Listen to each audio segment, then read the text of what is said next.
Hello again, everyone. I am here to share a new watercolor project that I am working on. Part of this stems from just having so many watercolor palettes built that I don't really know what's in any of them at any given time, because I do store them in different places.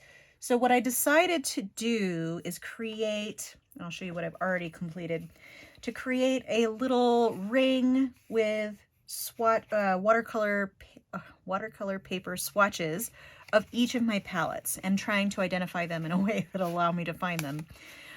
So this is what I finished so far, which is actually quite a bit. I'm nothing if not prolific. So I did not decide to film any of these because they're probably palettes that I've already swatched before on the channel. But I came across this one, and I don't think that I have swatched this before, at least not in this iteration. So I'm going to do that today. And I have to warn you in advance, there is one brand of watercolor in here that's a handmade watercolor brand that I truly cannot remember what it is. Apparently it has the initials RB. I thought it was Ruby Mountain, but that, you know, it's B, not M. So it's not Ruby Mountain. It's a different company.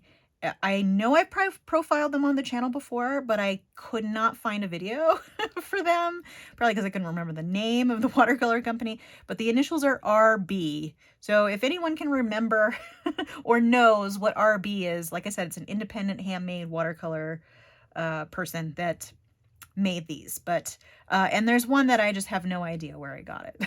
So sorry about that, because these are mostly handmade. There's some different things thrown in here, but I thought that this, and I really like this particular palette. It has a really muted set of tones here, which is really nice. So I wanted to go ahead and swatch that on the channel just to show you how all these colors go together. And I'm going to go ahead and tell you how I set this up. So basically I took some, what was the brand of watercolor paper? Canson. So it was Canson watercolor paper, a really huge sheet, and I just cut it down, and then I die cut a bunch of the pieces of watercolor with this. This is a Tim Holtz tag die cut. I think it has a number on the back if you're interested. It's Sizzix 658784A. So that's the set it's from, I think. And this is the largest tag that's in that set. And I went ahead and did that. And what's really kind of nice about this is having them on these little cutout tags is it's kind of, it makes everything uniform. And I really like how it creates this sort of, I don't know if that's emboss or deboss around the edges. So the middle where I'm swatching is a little bit raised, and I kind of like that look. And it clearly defines the area where I'm going to put the swatches, and then I can write in other places. The stamp that I'm using is this little stamp here that's part of a larger set. I'm trying to find that other stamp. Actually have it on a piece of plastic. So this and this came together in a set. And I'm really sorry, guys. I'm blanking on the company that made this. I'll see if I can find it, but if not, this might be another circumstance where people need to help me out, because I honestly cannot remember. And I'm pretty sure I've shown this on the channel, but it may have been a long time ago. But basically, this was a 2-stamp set with this that already, what is this, 2, 4 of 12, and sort of like a little palette stamp. And then it had this little independent circle, which is really good for this because even though the swatches are somewhat small, I know that no matter how many watercolors I have in a palette, they're gonna fit on here. Let me see, there was one, maybe that I had that set aside. Yeah. So this is the largest one that I've done yet. So this is the entire set over here, and this is 58 colors. And I don't think many of my palettes have that many colors, but I was really surprised to see that I could actually get that many circles on here. I did have to label it on the side here and then go up above the little embossed area, but it still fit everything. And what I've also been doing, which I did with this blank one that I've already worked up for this palette, is so I've been numbering them in pencil on the front and then listing what they are on the back so that I could just use this and know what each color is. So this is quite time consuming, but you know, I like to keep busy. So if I have a few minutes here and there, I'll just go ahead and pick a palette up and set it up for this. But the one I'm doing today, oh, and these are the blank ones that I haven't yet stamped. There might be a little bit of excess paper there from cutting them. But yeah, they show up really nicely. I don't even know if you can see. Yeah, you can kind of see where the, like I said, embossed or debossed area is. And I think it just makes it look really nice and consistent. So I'm going to put these other swatch cards away. Oh, and then I just put it on a little ring. So that works pretty well. And I can either hang it, because I do have a place to hang things like that, or I could just leave it off and flip through it. All right, so I've already set up this one. Oh, I actually have not named what palette this is.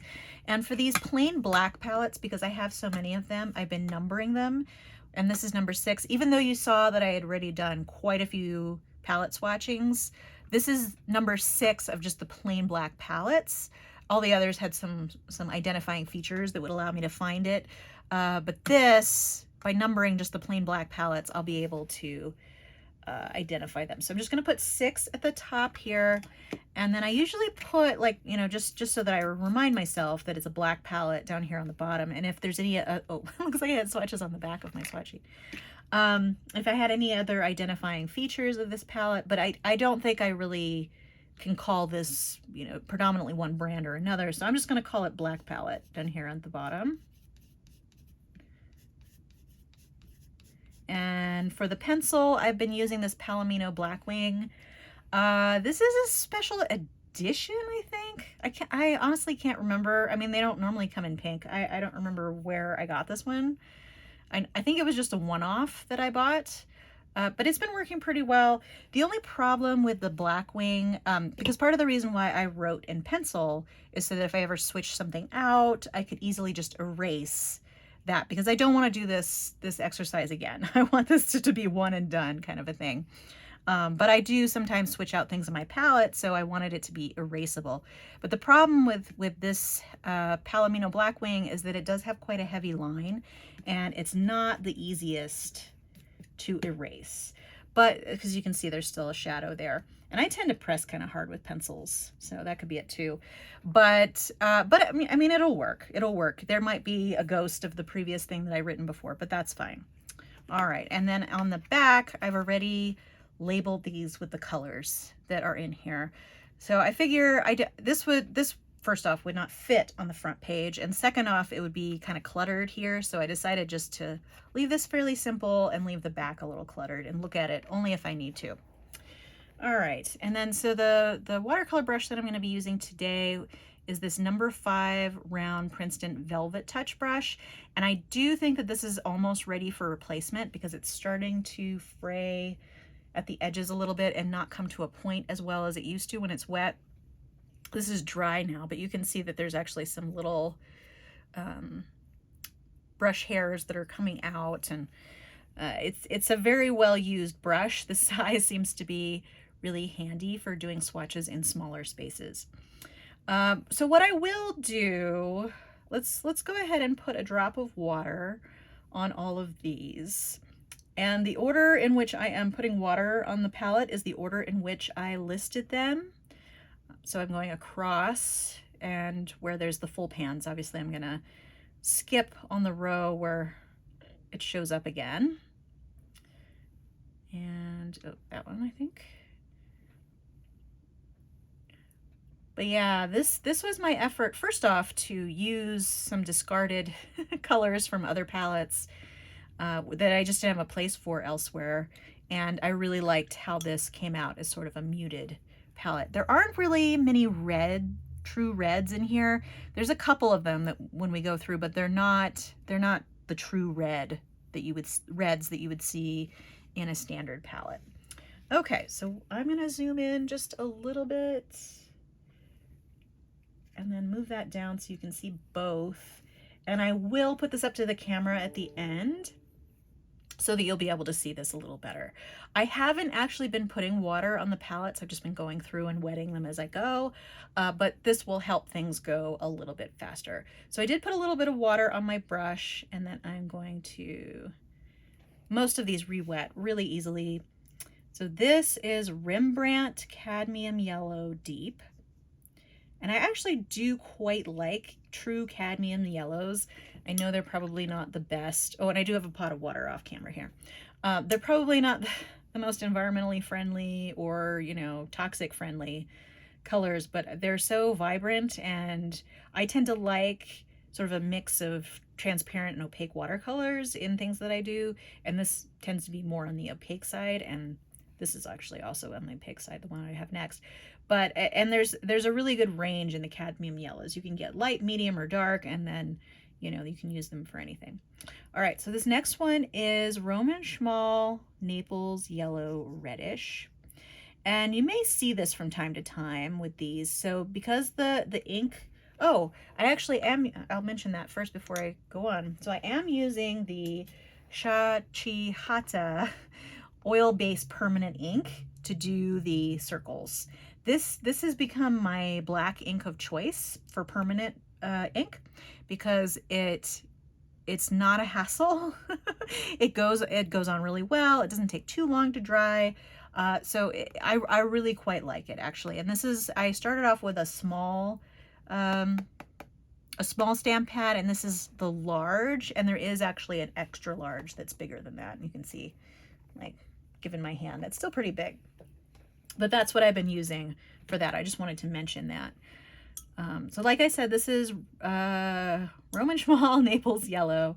And then this next one here is Wild Thorn in a color called Wild Neutral.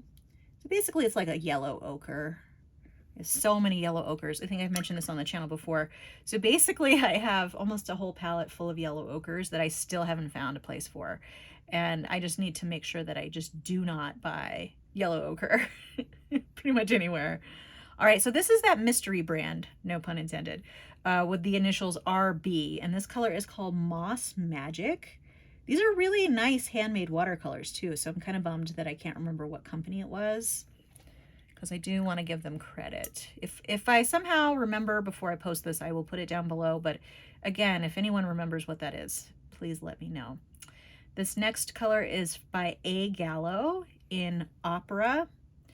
And I don't really think that this is a true opera because it has the same pigment that I think it's quinacridone magenta, or quinacridone rose, whatever that color is by A. Gallo. It's the same pigment. So I'm kind of sure, or I kind of think that this is light fast, because often opera colors are not light fast, but I think the pigment that they use for this is light fast. And in my swatching, this looks pretty identical to the Quin Magenta, or, you know, the equivalent of that color that's in the A. Gallo line. All right, and this is another handmade watercolor from a company called Pfeiffer. And this is a small handmade watercolor company as well. You can find them on Etsy. I found their colors to be really, really nice. So that's Kingfisher Red Lacquer is the color of that one. Then we're gonna go down here, and I've put the initials PP, that's Pure Pigment. And it's Pure Pigments by somebody, and I can't remember that either, but they're on Etsy. So I think if you looked up Pure Pigments handmade watercolor, you probably will, or Pure Pigments handmade watercolor on Etsy, you'd probably be able to find them. And I kind of had mixed feelings about this brand. Some of the colors are really great, like this one, the salmon, I really like, but some of them just weren't that exciting to me. Okay, I'm gonna actually flip it over and make sure that I am going to the right color next. So 7, yep, the salmon color, and then 8 will be the ultramarine pink, which I think is Isaro brand, but I am not certain. I would have to, because I have a couple of ultramarine pinks that I put in little pans and that didn't label, so unfortunately I don't know what they are. But I think it might be Isaro brand. Okay, and this next one is Da Vinci Portrait Pink. There's a lot of opaque watercolors in this particular palette, because colors like this will have some white in them. but this ultramarine pink is transparent. Because it's such a small concentrated swatch, it's kind of hard to see what's transparent and what's not, but I'm pretty sure that these two are also transparent. All right, and then here's the unnamed watercolor company in lavender. And this is kind of an interesting lavender color. It's not super purple. And I think I mentioned when I swatched this, I vaguely remember saying that it is more like a dried lavender color. And this one is opaque as well. And then this is by the same company in a color called Stargazer. And this one might not be opaque. I think this might be transparent. Hard to tell again. And okay, so we're going down here. So this is a color called Thulit, which is a sort of a pink grainy color. I've seen it by a few different brands. I think I got this from some art shop online in Santa Fe. Like they're in Santa Fe, but I purchased it online. But I cannot remember the company. It's kind of a pretty pink. I'm not sure how light fast this is, so I probably wouldn't use it on anything that I would want to be light fast. And I think it is a historical pigment of some kind. Okay, and this next one is one of my favorite handmade watercolor companies called Masha's. And this is Iron Blue. And the reason why I actually had this as sort of a spare thing, you can see it's not a full pan. It's this in this little heart-shaped pan here. The reason why I have had this as sort of a spare watercolor pan is because I bought a full, or not a full, but a half pan of this particular color and have a dedicated palette where that is and other things. Okay, and this is Jackson's brand Ultramarine Blue. They have some decent watercolors. Somebody makes, I can't remember if it's Rembrandt that makes their watercolors. I can't remember who. But they're nice. They don't have a very big selection, but for things like standard colors like ultramarine blue, it's perfectly fine. Okay, and this color here, which is a really pretty blue, is Schminke Cobalt Azure. And I think this is probably semi-opaque because as you can see in this swatch, or maybe you can see, the thinner you make it with water, the more transparent it will be. All right, where am I? Here. So this is Da Vinci Joyce's Mother Violet, which is a really pretty color from Da Vinci. And it actually is a granulating color that breaks up into multiple pigments, much like this Masha's Iron Blue, which you'll be able to see more in these swatches than you will on here because it's so concentrated. Although you can kind of see the difference in color. And again, I'll hold these up to the camera so that you can see them better.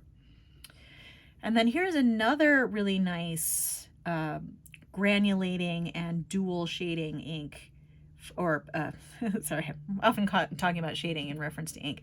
Dual shading watercolor from Da Vinci called Artemis.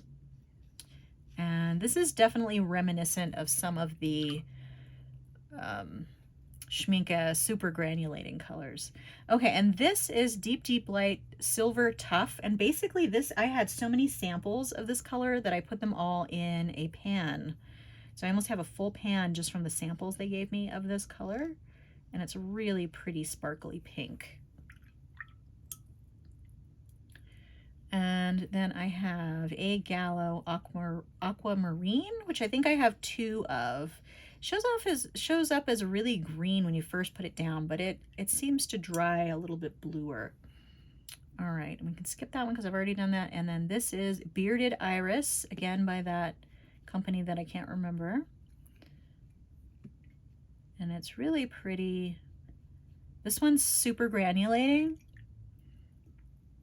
And then I have, it looks like it absorbed all the water. This is a color called Ink Splash by Wild Thorn, which is another small watercolor maker, handmade watercolors. They do limited releases. They don't release a lot all the time. And I think they're definitely near San Francisco in one of those sort of like cliff beach towns, but I can't remember where they are. All right, but they're online as well. And then this is another one from the unnamed company called Freesia. And these are all really pretty. But yeah, more of a muted palette. I did want to have some brighter colors in there, which is why I included the A Gallo Opera color. And I mean, I suppose ultramarine pink can also be viewed as bright. And then we have this cadmium yellow deep, which can also be sort of a bright color in here. The blues, I guess ultramarine blue would be the brightest of the blues that I have, but then I also have this really beautiful Schmincke Cobalt Azure here. But other than that, kind of muted. All right, so I'll go through these again. So this is Rembrandt Cad Yellow Deep. Then we have Roman Schmal Naples Yellow Reddish, Wild Thorn Wild Neutral. Then we have RB Moss Magic, A Gallo, oops, sorry, I don't want to cover it up with my finger. A Gallo Opera. And then we have Pfeiffer Kingfisher Lacquer Red, and Pure Pigments Salmon, Ultramarine Pink by possibly Isero, Da Vinci Portrait Pink, RB Lavender, RB Stargazer. This is a Thulit Pink by a handmade watercolor company. This is Masha's Iron Blue. You can find Masha's watercolor on Etsy. Highly, highly recommend. I've not gotten a color that I didn't like. If you like granulating colors, she's your lady. I mean, seriously, great watercolors. Then we have Jackson's Ultramarine Blue, Schmincke Cobalt Azure, Da Vinci Joyce's Mother Violet, Da Vinci Artemis, Deep Deep Light Silver Tough, A Gallo Aquamarine, RB Bearded Iris, Wild Thorn Ink Splash, and RB Freesia. So these are almost, well, they're on their way to drying. So I think you can kind of see, you know, what some of these look like dry versus wet, because there's, you know, at least a little bit on the sides that's almost dry or dry. All right, well, I will probably be doing these off and on depending on whether I've heavily swatched the colors that are in a particular palette. But I do think that this is something that I'll come back in and revisit at some point in the future. All right, well, that was all I had for you today. Feel free to subscribe to keep track of future videos on my channel. If you enjoyed this video, give it a like. I hope to see you next time, but in the meantime, have a great day. Thanks so much. Bye.